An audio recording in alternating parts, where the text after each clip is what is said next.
voici le deuxième Yabon de la soirée, territoire perdu de la République. Le gagnant est... J'ai du mal parce que je le kiffe. C'est Jean-François Copé. Apprenant que leur fils s'est fait arracher son pain au chocolat à la sortie du collège par des voyous qui m'expliquent qu'on mange pas pendant le ramadan. Je me demande bien qui c'est. Le prix du super patriote Vous allez kiffer. est remis à une personne méritante. On adore. Un étron libre. Véronique Jeunesse. Véronique Jeunesse est la première gagnante des Yabon Awards ce soir dans la catégorie Super Patriote. Respectez le courage de ce monsieur, s'il vous plaît. La suivante, la peur de l'islam.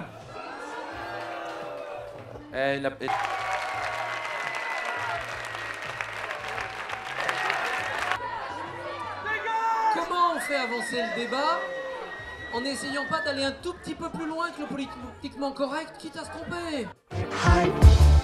It's so quiet when you're in flight, like a dream that you realize. Each piece of my inside is trying to pull me to the other side. It's not something I can brush aside, like a scratch on a piece. Alors vous êtes venu au Yabon Award, alors qu'est-ce qui vous a fait venir ici, vous qu'on n'attendait pas là, forcément, d'après la présentation de la soirée? J'ai été invité par Rokhaya Diallo, que j'avais croisé sur un plateau de télé déjà pour se disputer sur les sujets dont il est question ce soir. Et je trouvais d'abord courtois de venir, de répondre à cette invitation. Et puis on émet, nous, des opinions, on écrit des éditoriaux, on tient des propos. On a la chance d'être relayé, souvent par des médias puissants. C'est la moindre des choses que de venir écouter ceux qui ne sont pas d'accord. Et ceux qui considèrent que vous avez mérité une punition, même si c'est une punition sous forme de trophée. Alors ce trophée, il vous a été attribué par 2 fois, si j'ai bien écouté, avant donc oui, le raciste de l'année, en gros la phrase raciste de l'année, ou le raciste de l'année. Comment vous l'avez perçu, vous, personnellement? Je comprends tout à fait qu'on puisse me faire cette remarque. Simplement, je maintiens mes positions, j'assume mes propos. Les 2 fois où j'ai été récompensé, la première fois, c'est parce que j'avais protesté contre le quick halal. Je considère qu'une chaîne de restaurants qui est sur tout le territoire ne peut pas dédier un de ses restaurants à un type de nourriture à connotation religieuse. Ça me semblait impossible. Qu'un restaurant indépendant le fasse, oui, une chaîne avec souvent des franchises, c'était pas possible. Donc j'avais protesté contre cela. Et puis la deuxième année, c'était pour avoir dit il y a aux Antilles des Français qui veulent vivre à la métropolitaine et travailler à l'antillaise. Mais pour moi, c'était un propos qui visait les Blancs, les béquets, ceux qui dans les Antilles continuent à travailler comme si de rien n'était, comme si on était toujours au temps des colons. Et ça a été retourné, c'est curieux quand même. Quand on dit travailler à l'antillaise, d'un seul coup, on perçoit uniquement le côté les Antilles de couleur, pas du tout le problème social des Antilles. Comme quoi, même dans le combat antiraciste, on peut se tromper. D'abord, les trains qui arrivent à l'heure, ça fait jamais la une des journaux. Ce qui va bien, on n'en parle pas. Donc, quand il y a une inquiétude dans la société, un dysfonctionnement, là, nous en parlons. Pour ce qui est de l'islam, bien sûr, il y a des gens qui ont peur de l'islam. Qu'est-ce qu'il faut faire? Il faut voir quand il y a de véritables raisons, et puis après, essayer de faire de l'explication derrière.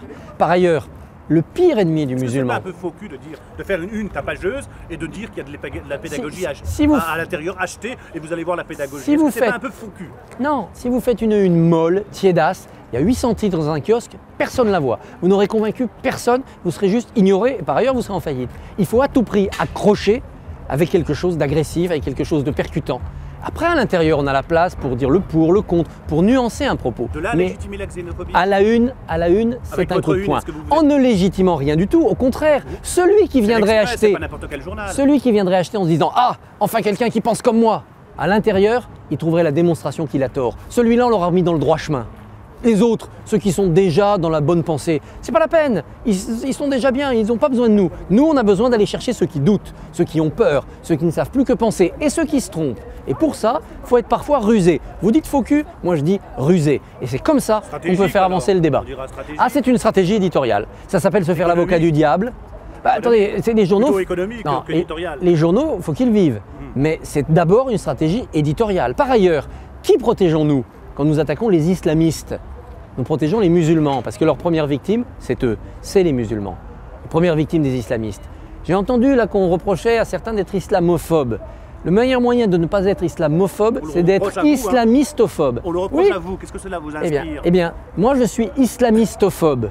Et en combattant les islamistes, je suis islamophile, parce que je veux des musulmans qui ne soient pas ni victimes des terroristes, ni victime du racisme provoqué par la peur que certains actes terroristes peuvent entraîner dans la société. Islamistophobe, c'est quoi? Expliquez-nous. Eh ben, c'est combattre tous les islamistes. C'est quoi un islamiste? Eh ben, un islamiste, c'est quelqu'un qui veut mettre des bombes, c'est quelqu'un qui veut imposer une burqa, c'est quelqu'un qui veut imposer sa manière de voir la vie à quelqu'un qui ne partage pas ce point de vue. C'est-à-dire c'est quelqu'un qui ne respecte pas la démocratie.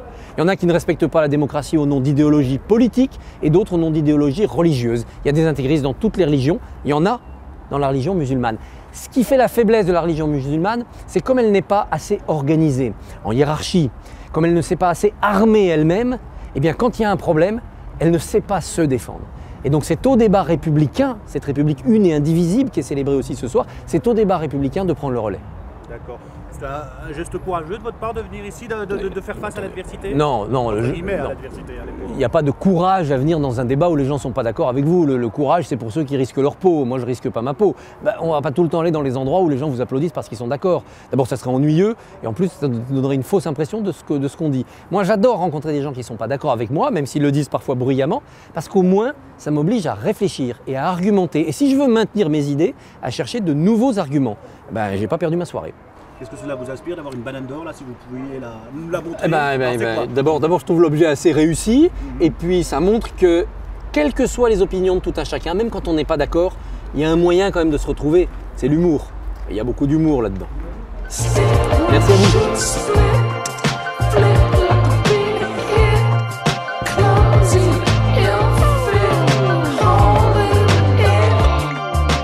Je trouve que c'est une excellente initiative et moi je suis très heureux d'être invité parce que c'est une façon de combattre le racisme mais par l'humour, par le sourire et ça me paraît souvent plus efficace ou en tous les cas complémentaire des autres méthodes. Moi personnellement bien sûr je n'ai jamais souffert du racisme mais je suis concerné par le racisme, je le combats depuis tout le temps, ça m'a saisi à l'adolescence et donc être associé à cette démarche était pour moi un grand moment je me suis félicité d'être associé à cette démarche. Et d'après vous, l'islamophobie c'est un fantasme ou une réalité ? Non, c'est une réalité. Alors, elle est parfois fantasmée par certains parce que certains en font l'axe majeur de la vie, mais c'est une réalité. Donc, il faut par rapport à cela ni être dans une stratégie de déni, ni en même temps penser que c'est un problème insurmontable. Il faut au contraire lutter. Il faut savoir que ça existe, qu'il y a un racisme spécifique contre les Arabes et contre les musulmans. Et donc c'est indéniable. Il est indéniable que ce sont les Arabes et les musulmans qui souffrent le plus du racisme en France, même si je pense qu'ils en souffrent moins qu'il y a une vingtaine d'années. Mais il faut ne pas accepter cet état des choses. Et différents événements, à la fois géopolitiques et en même temps nationaux, alimentent cela. Il faut donc lutter contre cette forme particulière de racisme. Et l'islamophobie, est-ce qu'on peut la voir dans les discours politiques? Genre par exemple le pain au chocolat, est-ce qu'on peut l'assimiler à l'islamophobie ou juste à du cynisme politique à un moment donné? Disons que c'est du cynisme politique, bien sûr, puisque manifestement l'histoire a été inventée. Parce que le ramadan n'a pas eu lieu pendant les périodes scolaires et que l'homme politique en question parlait d'un écolier qui se serait fait prendre son pain au chocolat. Et on peut penser effectivement que certains responsables politiques, sans être eux-mêmes racistes, je ne crois pas, mais font des concessions à une opinion ou une partie de l'opinion qui l'est. Et donc, au lieu de lutter contre un mouvement qui peut paraître négatif, ils surfent dessus ou ils l'accompagnent ou ils se font emporter par lui.